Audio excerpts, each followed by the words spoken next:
And since I work in branding and marketing, I have to add that rebranding certain things is also lawfare. Example, Google has a very interesting program. It's called Ngram tool that you can search a word, how it appeared, or search a concept. For example, the Arab-Israeli situation used to be an Arab-Israeli situation. Today, it's a Palestinian-Israeli situation. And there, this program clearly shows where this rebranding happened. It was around the Oslo Agreement. And why? Because when you say the Arab-Israeli affairs, then you have all these Arab states and Israel. But when you say Palestinian-Israeli affairs, then already you have the Palestinian victims. So it's like a David and Goliath situation. And this was a rebranding. And we all know, with all honesty, that the Palestinians are not alone. All the Arab countries are backing them up. But from a PR perspective, saying the Palestinian-Israeli affairs is so much better. Because with this, the Palestinians gain a tremendous advantage. And they have more, really. So first of all, they are really always seen as the victims because Israel is a strong state today. There is a widespread sympathy with concrete results. So also what I see in the US, that so many people are marching for pro-Palestinian causes, at least they think that they are marching for that. And they actually don't know anything about the situation, but they see them as the victims. And where I debate heavily with pro-Israel advocates is I'm coming from the outside world. So I believe that the first debate you need to have with people, or the first educational step you need to give to people, is that there was never a Palestine.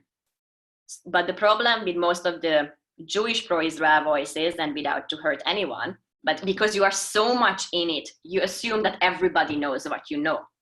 But actually, most of the people, if I would go now into Hungary or like even in where I live in Belgium, most people have this idiotic false assumption. Again, they don't know better. That there was a Palestine, the Jews came, Palestinians were kicked out, hence now there is a Palestinian peoplehood.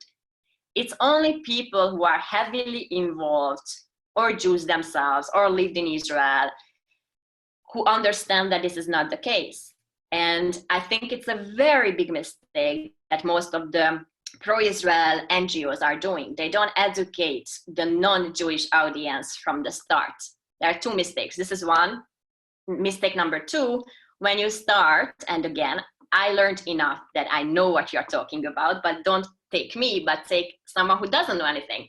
When people start to tell me that 3,000 years ago, God promised us the land, you lose me. I'm like, hello, I'm a millennial. I don't even know what happened like 10 years ago.